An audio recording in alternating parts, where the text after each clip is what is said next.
Oasis tours were always about the struggle anyway. The incident in Paris, that was just the straw that broke the camel's back, really.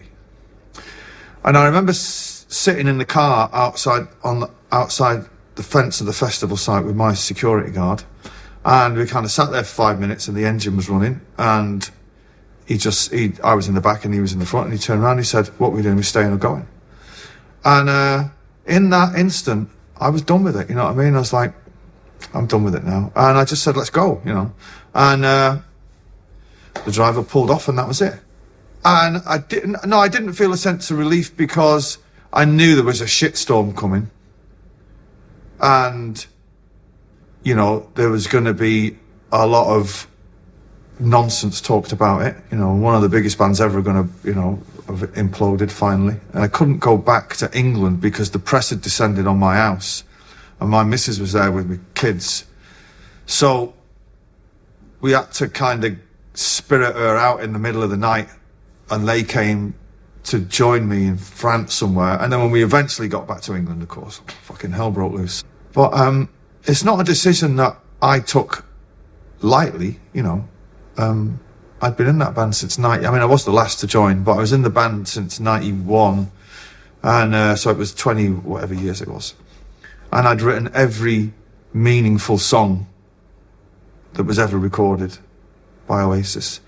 And it was my life, you know what I mean? I directed it, and creatively it was my thing. You know, with the benefit of hindsight, it was the best thing for me and for the band, I think. Because the band now, right, Oasis back in 2009, were not lauded as one of the greats of all time. And, you know, there was a kind of undercurrent of, well, they should really call it a day, you know what I mean? That's what I felt anyway. And I felt that people had stopped listening to the records and were coming to see us trot out the hits. And it's a position I never wanted the band to be in. But now, of course, we're seeing that up there with all the greats. So I had no plans. I mean, I guess subconsciously I was always going to make a record. I mean, what else am I going to do? I can't. I'm useless at everything else. But I didn't know when I was going to do it or how it was going to be.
I went to bed one night thinking of nothing, probably thinking of City or some shit like that. And then woke up the next day, and I remember kind of my chatting to Sarah while she was getting ready in the bathroom. We're having a conversation between two rooms, and she just said to me, "Well, anyway, what are you going to do?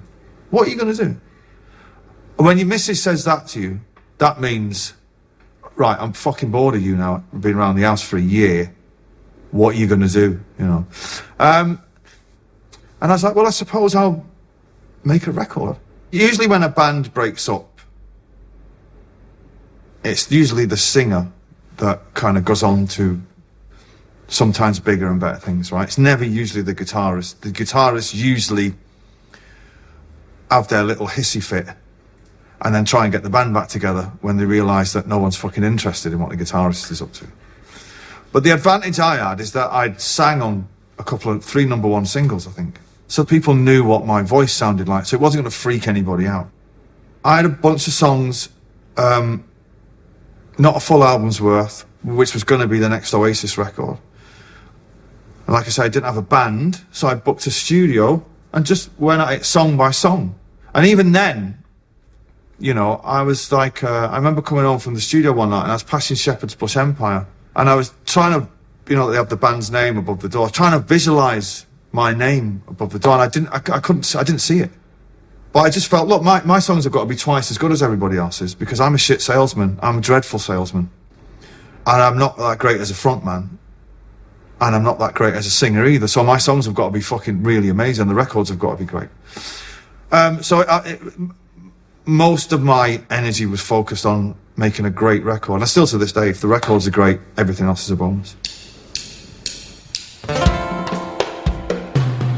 You were talking in your sleep, the secrets you were meant to keep. You should have kept them in your head, but you let them out instead. Some of us needed some time.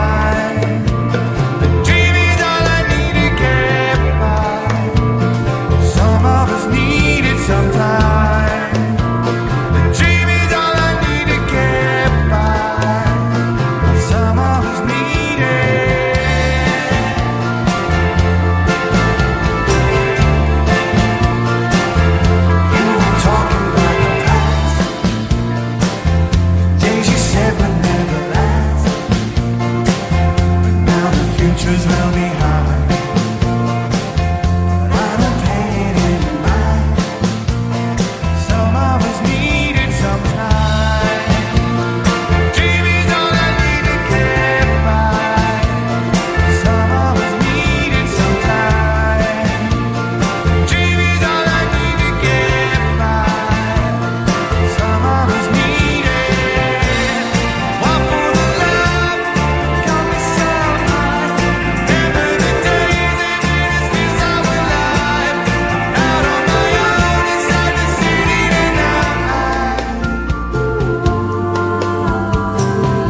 Somebody once said that art is just what you can get away with.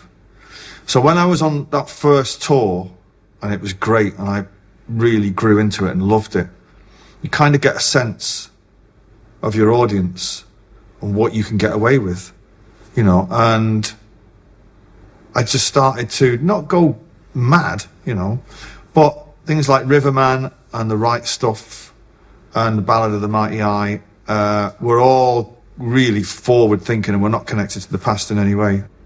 It wasn't until I wrote an album as a solo artist that I started to use different instrumentation and different influences and sing differently, and then when we got to Who Built the Moon, that just exploded another thing. So you're kind of thinking, wow, this is challenging even for me, but that's where you want to be. That's where you want to be. And you've got to be fearless, and you've got to fucking front it out, and you have to be not scared of ridicule.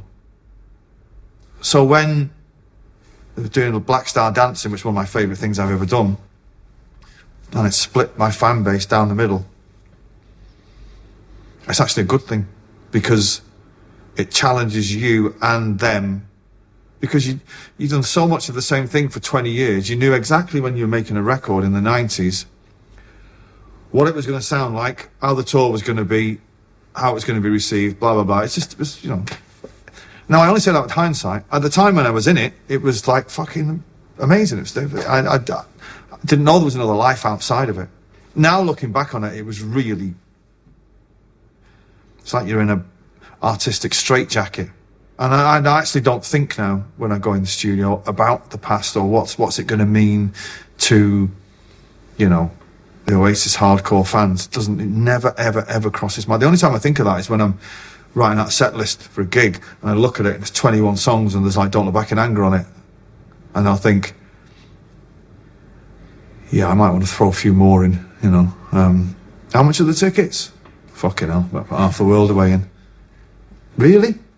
Throw Wonderwall in. It's a challenging thing in the way that it never was in Oasis, because Oasis, like I said at the top, was all about the struggle within the band. The music was tailored for its surroundings, which was stadium rock. It's kind of easy to write, you know. Then getting out of that, it's like taking it to different directions. It was a challenge, and still is, and I've loved it. I've loved it.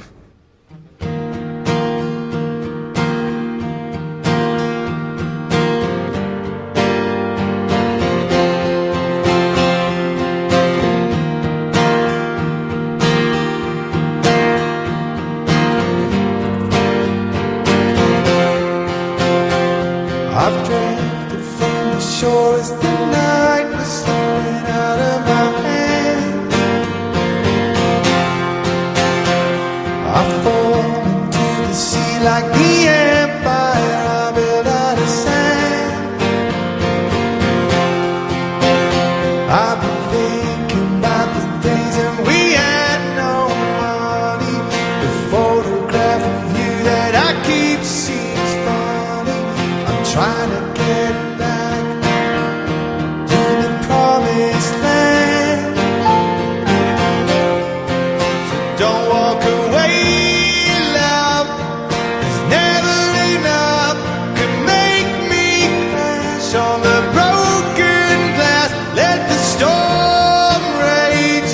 I die on the waves, but I will not rest while love lies dead in the water. Dead in the water. In the water.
When lockdown was announced, none of us really knew what that meant because, of course, none of us have ever lived through a pandemic before.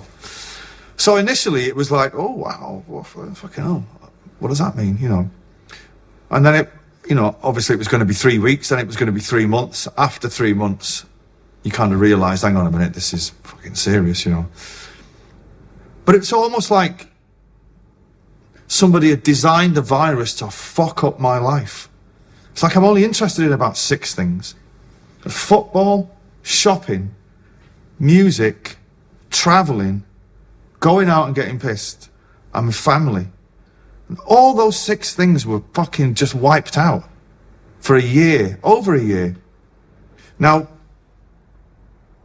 creatively and professionally, it's been amazing. I've written way, way more than I would have. I co-wrote with 5 people in the first year. I never co-wrote with anyone, ever. Oh, that I'm too busy or I can't be asked. But because you kind of sat at home, you've not really got an excuse, you know what I mean? I don't really think you'll find a creative person would say they've had a shit lockdown because your world tends to be inside your brain anyway. The flip side of that, of course, is as a family, it was just fucking awful. You know, my kids homeschooling, they just moved to a new school and then lockdown happened. So they didn't have a chance to make any friends. That was heartbreaking. And one of my kids has still not got over that. That was heartbreaking. You have to feel hopeful for the future because what have you got? You know, you can't just accept. We're in here in a theatre today. This theatre is dying. The theatre industry is dying. Live music is dead. Who knows when it's going to come back? You know, nobody knows. That's the thing. The government won't give anybody in the arts a roadmap out of this because they know that we're going to fuck them at the next election. So they're not interested in what we want.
yet.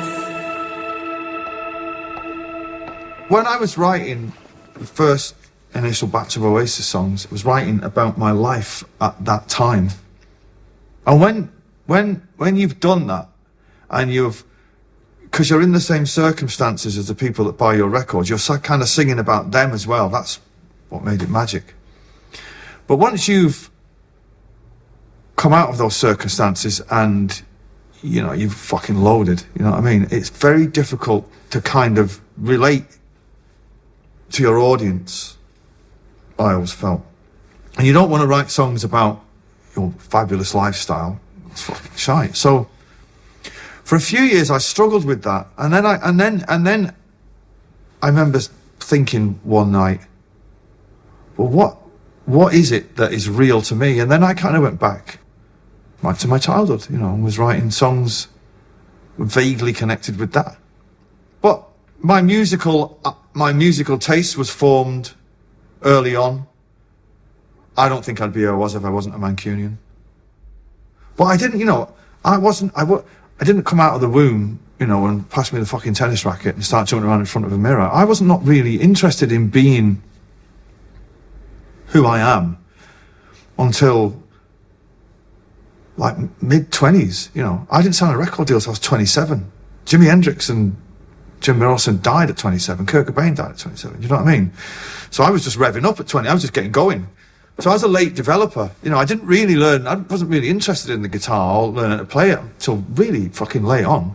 I wasn't like this uber focused, we're going to fucking do it this way. That wasn't until I wrote Live Forever that flipped everything on its head. And then I thought, wow, now that is a great song. And if that's a great song, I can do another one. And then the flame of ambition just fucking went berserk like an atomic bomb, and we were going to be the greatest thing since, you know, freeze-dried noodles in a fucking pot, which we were. But yeah, but like the common denominator running through it all would be the Beatles, the Jam, the Smiths, the Stone Roses, the Happy Mondays, and Acid House. I'd say all of my entire musical output would have an influence of either one or more than one of those elements.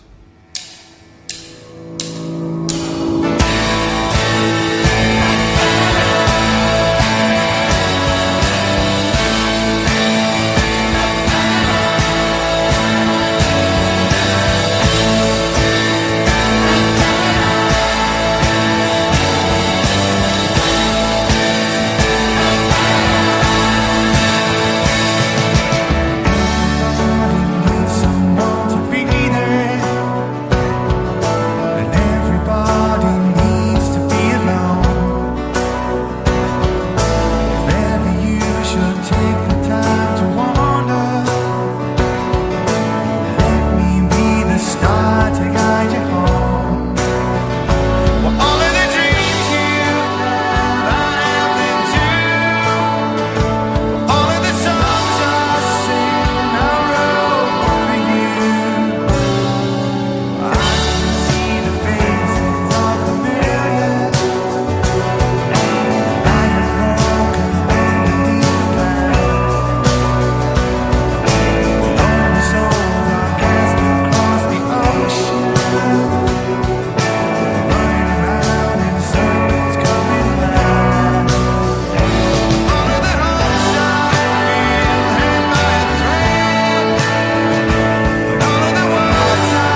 So the songs on this show were quite difficult to come to this point because we've been rehearsing now for 2 weeks and started off doing all the hits, okay, for want of a better word.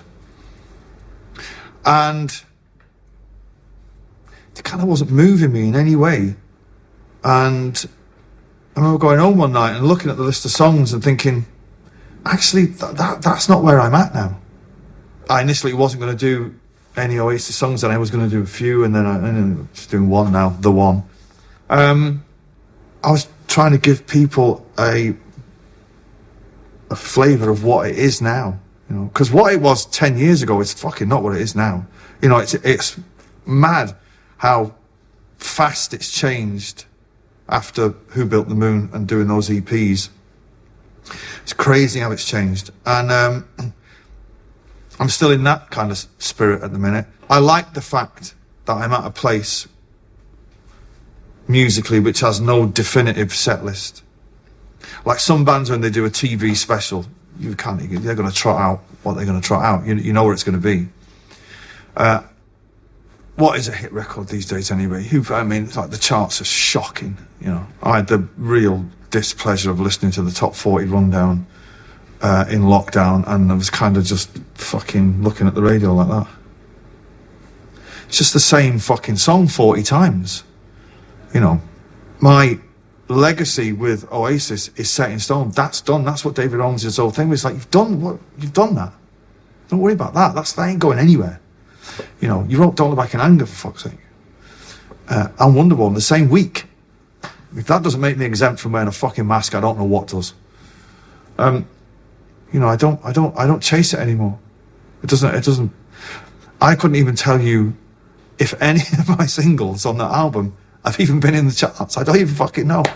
I'd imagine if they have, they've been right down the bottom, but I couldn't tell you. I don't know how many records I've sold. It doesn't interest me in the slightest.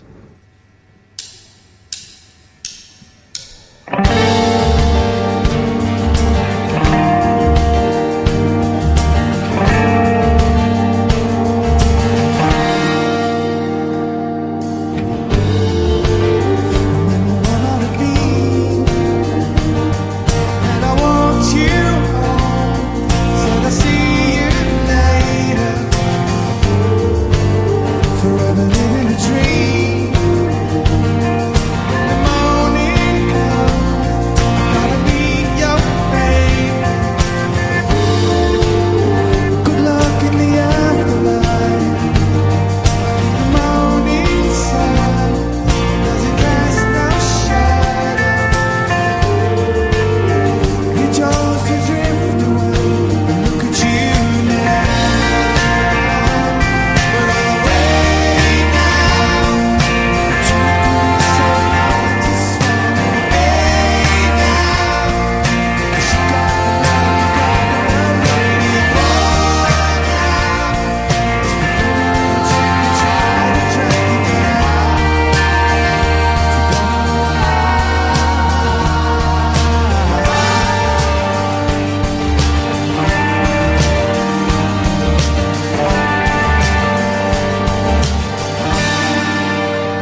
I don't have any problem reconciling with the past. Oasis was the greatest thing that's ever happened in my life to me. Ever. I never will be. To be on stage in those mega, mega gigs that we did and seeing it and, you know, to say we just started on for Council Estate, South Manchester, to get that big. It's the most incredible thing ever. But I don't pine for it. I did it. I did it. And I did it well. And I gave it my all. And I'd like to do something else now, thank you very much. So now I can reconcile with it. You know, it's not like when I go to a gig and someone's asked me to sign an autograph and they're giving you, you know, 6 Oasis CDs and none of High Flying Birds. I'm not launching them across the fucking street, you know. The fact that that group is so embedded in people's lives is an amazing, amazing thing. 99% of the songwriters in the world would want what I've had, you know. But it's not something I think about. I'm not a slave to it. I used to get frustrated on my first tours. People were just constantly shouting out, "Slide away!" Fucking. I didn't even sing "Slide Away," so what are you shouting out for? Now, just like shout all you want. You know, as I've said to an audience many a time, I'm playing the songs that are on this fucking list here, right? None of them are fucking Slide Away, right? So, you know, this is my sales pitch to my crowd, right? It's like, if you don't like it, next time I'm in your town, don't fucking come. I have one regret. It's not really a regret. I don't really live by regrets because you can't change them and they'll eat you up inside. But if I could somehow magically go back and rearrange a narrative after Nebworth and then that subsequent American tour that imploded, we went straight into the studio, which was fucking madness. You know, we were still, Morning Glory was still #2 in the American charts when we went in to record Be Here Now.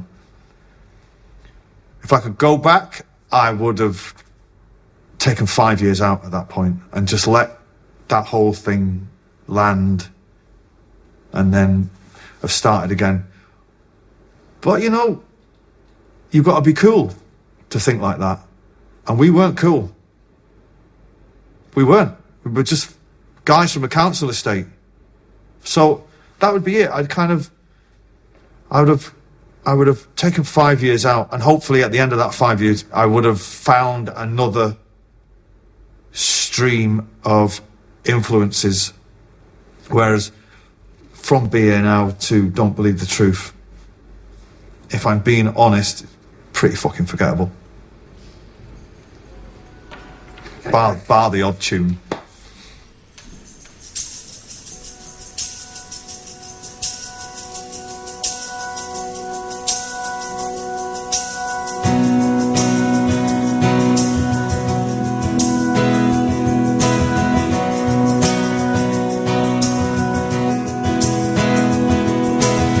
Inside the eye of your mind, don't you know you might find a better place to play? You said that you'd never be, 'cause all the things that you've seen are gonna fade away. I start a revolution from my brain, 'cause you said the brains I am to mine.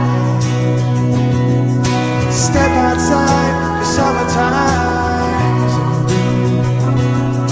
stand up beside the fireplace, take that look from off your face, 'cause you ain't never gonna burn my heart out.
The driving force, I mean, it's quite sad when I think about it. I'm not interested in anything else.